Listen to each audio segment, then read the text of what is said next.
So what I want to talk just for 2 or 3 minutes is to explain what we've decided to do this afternoon and what we've decided to do tomorrow morning, because I know that many of you are coming tomorrow morning too. And then I will give a presentation for a while about the University of Edinburgh and what we have done, so you can understand what digital education means to us and how we've achieved it, and the services that we run and some of the challenges that we faced. And then Fred will do a similar talk about KU Leuven, which complements what I'm going to say, and then we'll throw it open into discussion with you so that you can react to what you've seen from us and ask us questions, and we can ask you questions. And so that's today's session. And then tomorrow morning, what we want to do is to begin with you talking to us, which you can do in Czech. It doesn't have to be in English because it will get translated for us. We would like you to come back and to tell us who you are, why you're interested in online education and blended learning, and what things you are doing in your work setting, examples that you've got, so that we can all share that. And then we will react to that and talk to you about what you're doing, and talk to you about the challenges that you face and the opportunities that you see, so that will help us understand the university and what sort of recommendations we might then finally make to the university about how it might move forward in the area of digital education. Okay, so that's the plan. So I'll start my presentation. I've got a lot of slides. I shall move quite quickly through some of them. If you want me to stop or let you read it for longer, then fine. Not all of it is. Some of it is quite small. This is not a very big screen. So some of the writing and some things may be quite small, but you can have all of the slides that I and Fred use, so that they will be available to you if you want to look at any examples later. All the things I've used, and I think it is probably true for Fred too, all the things I've used are in the public domain. So you could actually go and find all of these things that I'm going to show. None of them are secret. Right, okay, so that's me. I have been doing digital education. I have been leading digital education in my university for about 20 to 25 years. So we have a long history, but my experience is that many of the things that we've done have now become obsolete and gone away, and we are constantly having to reinvent. So for a university that has not spent 20 years doing the things we do, it makes no difference at all. Anyone can start now and do exactly the sorts of things that we are doing.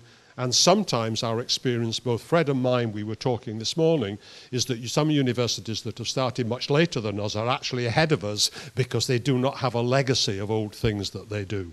So I will take you through a set of slides. I'm going to describe the University of Edinburgh just so that you understand it first. We're a very large university. We're research intensive. Research really matters to us. And we are quite international. But at the same time, we are set in a city and in a small country, Scotland, and my flag here is a British flag, and it should really be a Scottish flag. We have a very deep connection to our city and to our region and to the country of Scotland. So we have that combination of international and local. A lot of postgraduate education, a lot of continuing professional development education as well. Our university is organised in a different way to yours. In fact, my university used to be similar to yours until we decided to change the structure of it. And we took 135 academic departments and condensed them into 20 what we call schools. And we have 3 colleges, which are super faculties, that hold all of those 20 schools. And then we have support groups that look after the information technology and library side, the estates, and policy and planning. We're quite large. We have 40,000 students, almost over 40% of which actually come from outside the UK. We are very driven by mission statement, strategies and plans. So we have a top-down planning process that permeates the whole of the university. But because our faculties are very strong, and because the areas in which they work they are different, we have a very devolved structure so that the faculties decide how they wish to interpret and carry out the university's plans. They are not told what to do. They are told what outcome they need to achieve. So they are able to do things the way that suits them best as long as they fit with the same general plan. And so when we have developed digital education, we've had to work with this devolved model of individual faculties able to choose what to do so that we could guide towards the same outcome. We now offer 3 different modes of education in the university: blended learning. There are no courses in the university, bachelor, master or doctoral, that are not absolutely reliant on technology. If you take the technology away, if you took the digital education, the blended, the ICT away from them, they would cease to function. So blended learning for about 35,000 students.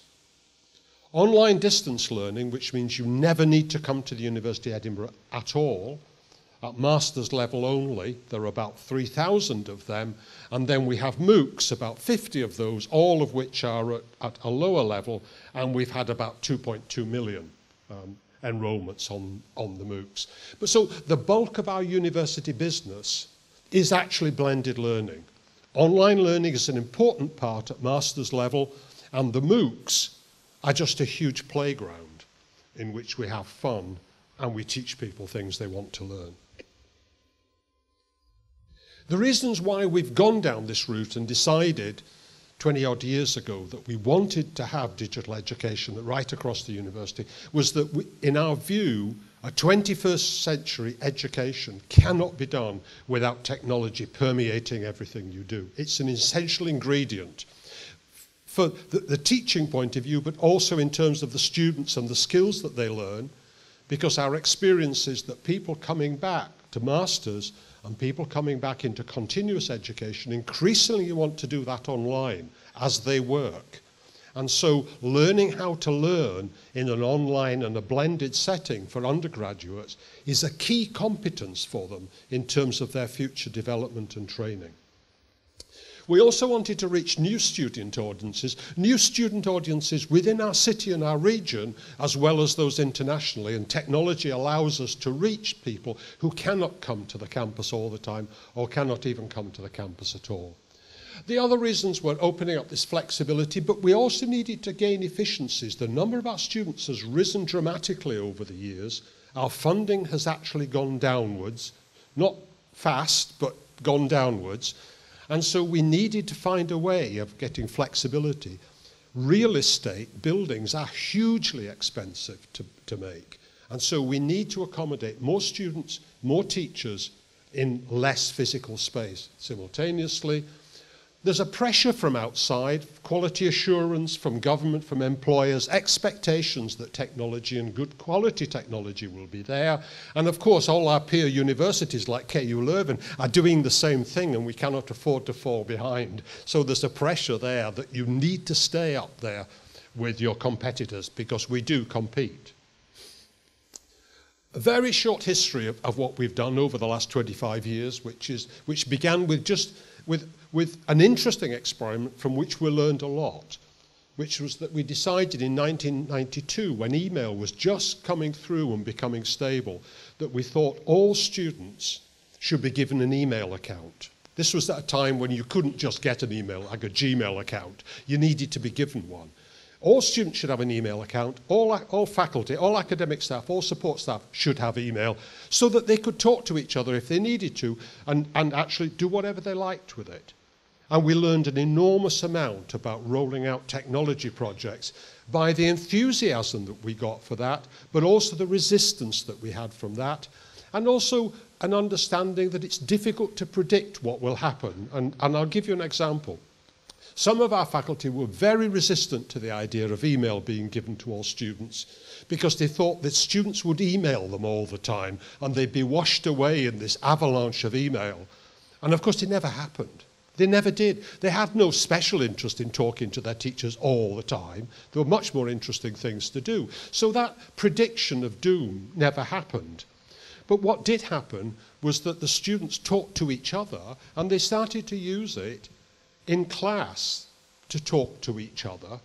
And so as a consequence, it actually had a valuable educational process by enabling the students to have a contact with each other, even when they were moving around. So we learned quite a lot from that first meeting, that first experiment. In 1998, we set up an e-learning unit. We introduced our first VLE, and from there, that has remained there as the core of what we've done in a university-wide service that reached all staff and all faculty and all students. We then made 3 strategic investments, and I guessed this morning that we invested 320 million Czech crowns. Yeah. So we invested about 320 million Czech krona in 3 different initiatives from 2003 to 2012. One of them was to try to support projects across the university to enable teachers who wanted to innovate to develop really mostly blended learning. Some of the very first distance courses were funded there, but mostly this was about blended learning.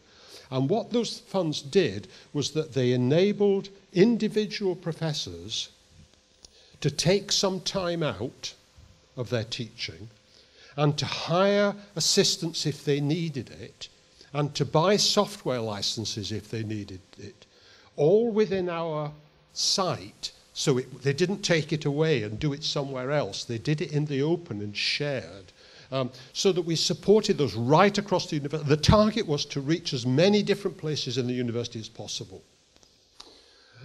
So out of that experience and our spread of blended learning across the university, we then decided it was time that we experimented with fully online. Never need to set foot on campus. And so we then invested in a distance education initiative over about 5 years to develop fully online master's programs which would offer the same quality of education but a different format. So if you graduate from my university having studied a master's degree, it just says you have a master's degree in whatever subject, chemistry or history. It doesn't say whether you came to Edinburgh or studied it online. A master's degree is a master's degree. There is no first class and second class.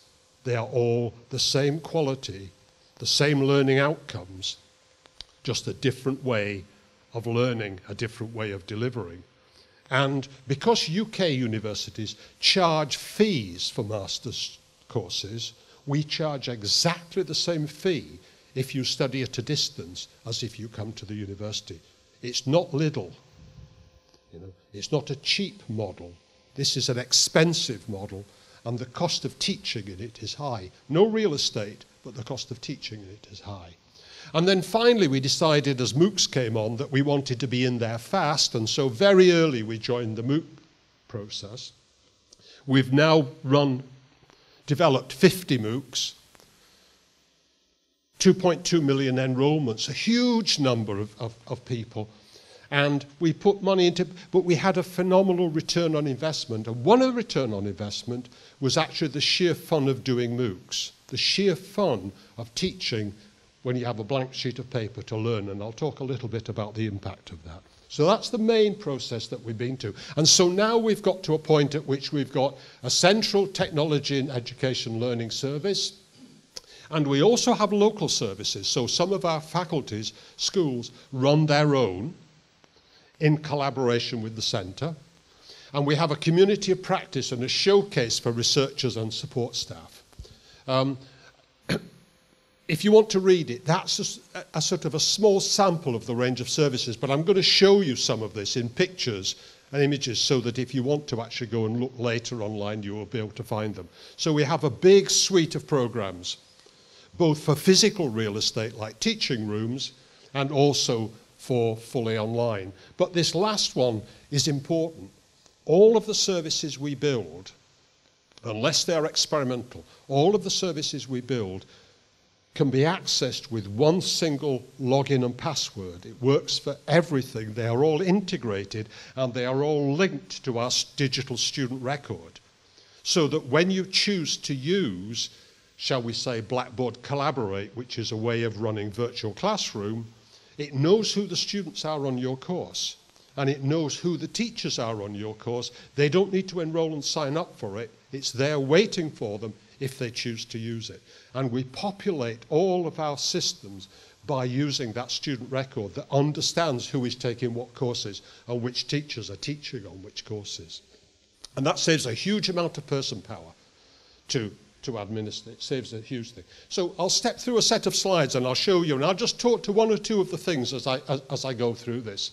So if you go to the home page of our technology, Learning Technology Service, which is based in one of the support groups in information services, then a wide range of sort of different options and services are available to you. And if I can find the laser pointer, is that working? That's it. We have virtual worlds running. We have a service for SMS text. We do electronic marking. And we do professional development for people who are interested in learning technology. There's a whole set of services which are offered, and if you go to my university's homepage and you look into the information services part, you can peruse, because it's all open to the world, the different ranges of services that we now have up and running. And so this is, I'll step through a small sample of them. We do a lot of training, and some of the training is actually done in terms of on-demand digital, self-learning courses. And some of them are actually done in terms of you go to a place and you learn. But increasingly, we've tried to move towards people teaching themselves how to do things when it's time for them, rather than having people who do the training. Because if you run courses, they're always at the wrong time. And I'm one of those people who almost never goes on a training course. I've hardly ever been on one, and I pride myself on never having gone to training courses. And lots of my colleagues are the same. And so we try to do them so they're on demand when you want it by having them available online. We've had a big move towards openness, open educational resources, the use of open, and making our materials open educational resources so that they're available everywhere, so that the idea of keeping them all closed and inside the VLE is beginning to change. And actually, if I was starting from the beginning now, I would just start with everything open and only close when I had to have it closed. Our legacy doesn't make that so easy, but that's one of the things that I would aim to do.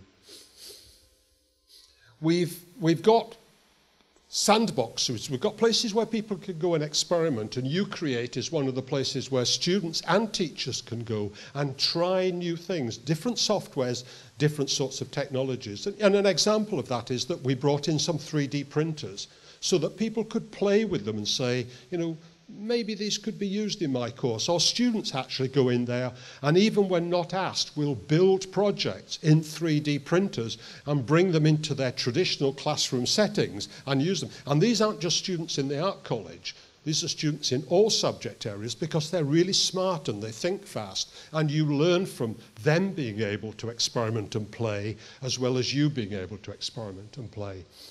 We think also about what's the experience of our students in this world as our education changes from the traditional going into lectures and seminars into one which is more digital. And we try to talk to them about the skills they'll need. So online training, we've subscribed to 5,000 courses, which are skills development courses, so that if a student decides they're studying philosophy, but they really want to understand about Excel spreadsheets, they can learn that for themselves when they want to in a well-designed training course.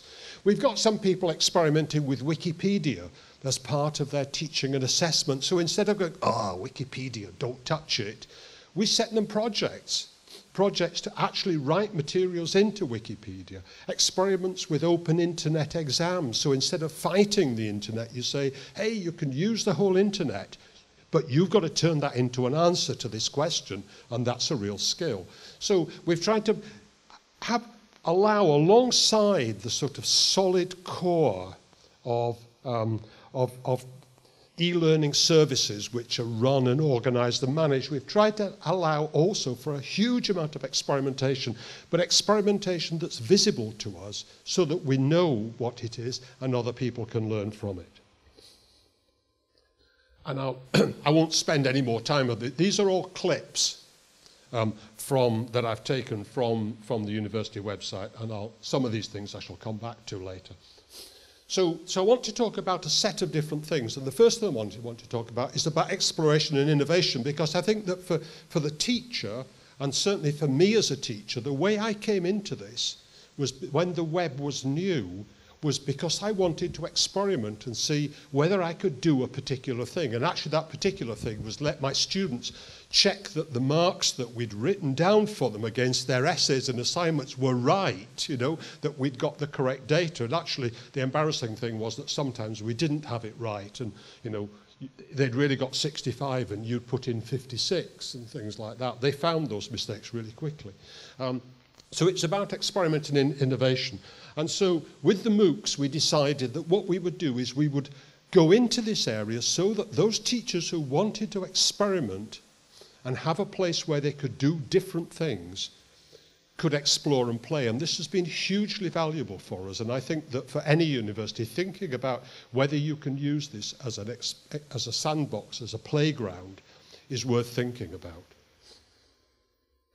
So over the last few years, we've built 50 MOOCs and are constructing more. We've got them on 3 different platforms, and that was our university experimentation. What's the difference between these 3 platforms, and what could we do in those different spaces with about 2.2 million people?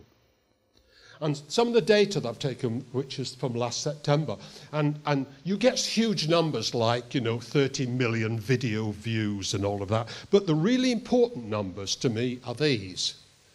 That through this process, in the space of about 3 years, 3 to 4 years, we managed to get 130 of our professors and 130 teaching assistants, who are graduate assistants who are teaching, involved in making fully online education in a traditional university. That had more reach than anything else we've ever done in that time frame, because they wanted to play and explore. We built 50 courses in that period. You build them fast and you get them out. Traditionally in our university, it takes forever to design a course and to get it approved and to get it out and going. With these, we turned them around in weeks, and they were out and online. And 19 of our 20 academic schools, so we have essentially 20 faculties, as you would call them, 19 out of 20 had actually gone and played in this area. That had a huge impact. And now what we see is the people who are doing this stuff are bringing it back into their teaching, in their blended learning. So the value of MOOCs is the fun and the interest that enables you then to reach people who otherwise you never reached. A key element, to my mind, in what we've done is that we decided probably about 10, 12 years ago that we really needed to bite the bullet and work out, how do you reward good teachers in the university? How do you reward excellence in teaching? How do you reward innovation? I mean, reward it, really.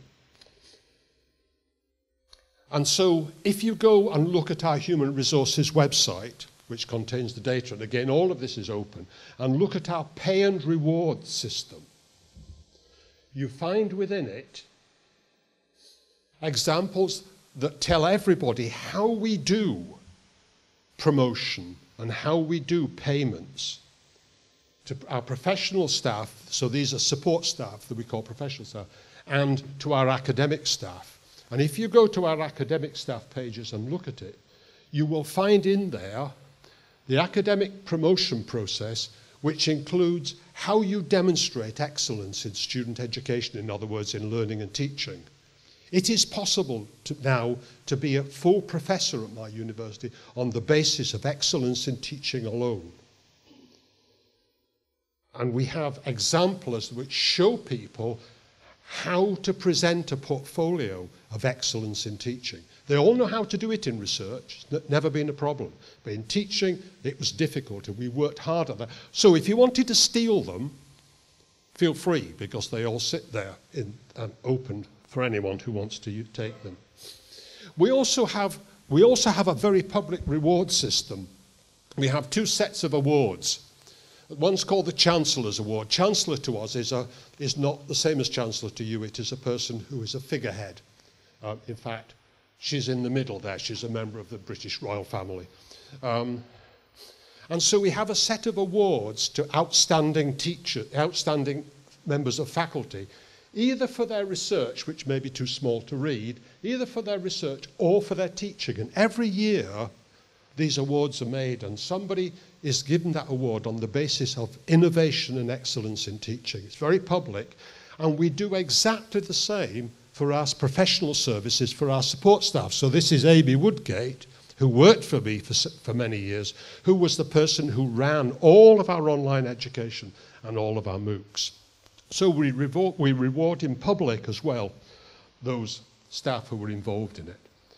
And in addition, our students also reward good teaching, because our student association runs a competition every year with a set of categories of different types of teaching. For instance, postgraduate supervision, or in sciences or in humanities or social sciences. And they have this big ceremony every year at which you wear black bow ties and evening jackets and things. And every year they nominate, so the students nominate their own teachers, their own excellent teachers for this award. And as a consequence of that, we learn who the students think are really great teachers. And that's really useful, because you then know where the really interesting and good teaching is going on, and it allows you to go and talk to those people and perhaps encourage them to do things, different things.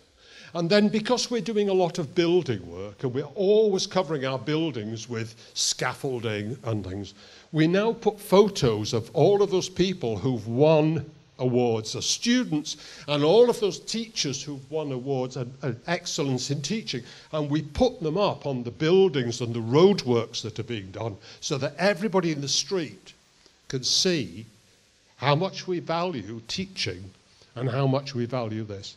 And actually, we don't put them up for research much. Most of it's actually about teaching. And that's had an enormous cultural difference across the university, that teaching actually matters. And so somewhere, therefore, to enable people to get to that position of being rewarded, we need to support what they do. And so we have an Institute of Academic Development, and this is a unit whose job is to train our faculty in how to run research, how to do knowledge exchange, communication of their subject to the world, to the government, to people, and also how to teach and support learning.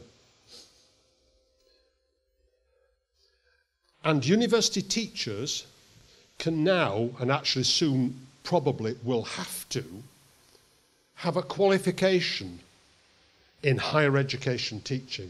It's coming as a government demand that university teachers are qualified in teaching, just as school teachers are qualified in teaching. And so we have come ahead of that, and so we now run through the Institute a training program where teachers produce a portfolio, a reflective portfolio, that enables them to be judged as at which level. So essentially we have beginner, experienced and expert, if you like. There are different levels, almost like bachelor, master, doctor, 3 different levels of expertise in learning and teaching. And again then, that introduces teachers to think about different ways of doing learning and teaching. And again, we've got sets of examples available to all other teachers who can look at and therefore can see what portfolios look like in those exemplars. And then to support pedagogy, and particularly to support pedagogy for digital education, we now have a learning design program. And learning design is about thinking about the planning process. I mean, it's what school teachers call curriculum design, really. It's thinking about what are the learning outcomes, what sorts of learning methods are available to the student, what sort of teaching methods are available to you, how much time, how much weight, how do you design courses, how do you design degree programs so that they actually achieve what they're supposed to achieve. And so we now have a program which is open to any degree program or any course to come and work on. But the critical thing is that it is about pedagogy before technology. This is the emphasis, is that you need to think about the learning and teaching and then the technology that you use. It's not technology first. And those of our staff, our professional staff, who wish to also be able to prove their competence in the area of digital education can take this professional award, which is run by one of the UK societies, the Association for Learning Technology, although that's available to anybody in any country, so it's not just for the UK. And so we now have professional staff who also take their own kind of award. So the question then is, how do you manage that? What's the governance process to look over all of this? We, like everybody else, have a really complicated committee structure. It's not possible to put our committee structure on one plan because we just have so many committees. So I've got the most important, and the thing to look at here is that, there are essentially two parallel tracks, and I thought, looking at your organisational diagram, I could see a very similar thing, that we have what you would call an administrative track, which is this stuff up here, that reports to a top body, which is called the University Court, and we have a Senatus Academicus, we have a Senate, which is the top academic body, and we have academic committees that point through to there. And so the top level of our academic committees, curriculum and, so this is about designing courses and monitoring that students go through them. We have one here on learning and teaching, in other words, on pedagogy.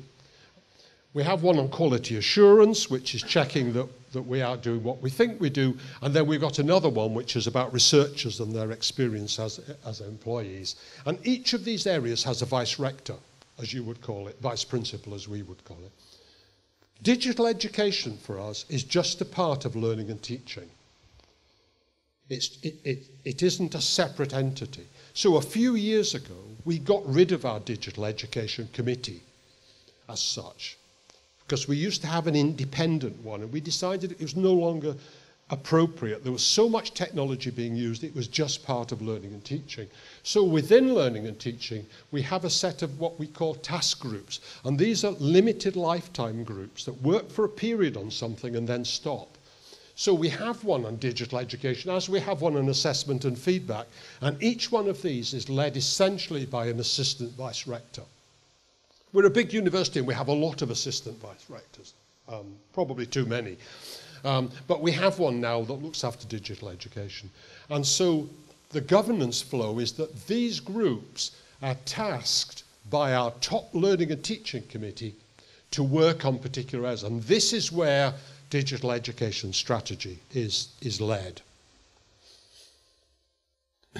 And at college level, we have three colleges, three academic colleges, three super groups. We have a committee structures, and within that, we actually have, and in this case they've called it that, they have a learning teaching committee that reports into those top ones. So the top ones are actually sitting there at high level, and within the colleges, they also have their own discussions about how they want to do learning and teaching, and they are not consistent. They do different things in the different colleges, they do different things in the same school, but all of that reports up to the top. I'll skip that slide.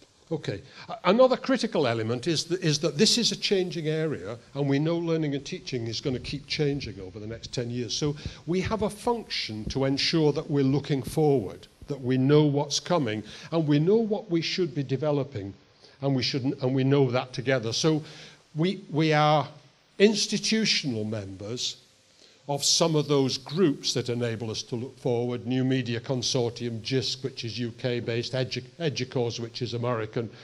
There are several groups. And the question, we then need to share that learning that a few people do from these forward-looking groups. We then need to share those views more widely. And we do this because we have a community of practice of all of those members of the university, teaching staff and support staff, who are interested in digital education. We've had an annual conference running on digital education, which we call e-learning at Ed, for about, I think that this was about the the 16th or the 17th of them that we've run. So every year we have this conference with a different theme, which brings together that future stuff. We actively get involved in research projects in areas which are emergent. So this is learning analytics that we have that informs our university practice. And we run a continuous program called Future Teacher for those teachers who are interested in what's coming over the next few years. What should they be listening to? What should they be experimenting in? So that we can spread that knowledge that we have about horizon scanning onto a wider number of people than would otherwise be conscious of it. So we are infusing the consciousness of our innovative learning and teach. So this is not for all teachers. This is for the people who are interested in the future. We are spreading that message of what we are seeing coming through. So to summarize that, there are a lot of strands in this. There are many things I didn't talk about. Fred and I were talking this morning about the importance of the student record, the digital record of the student, which informs almost all of these services that we run.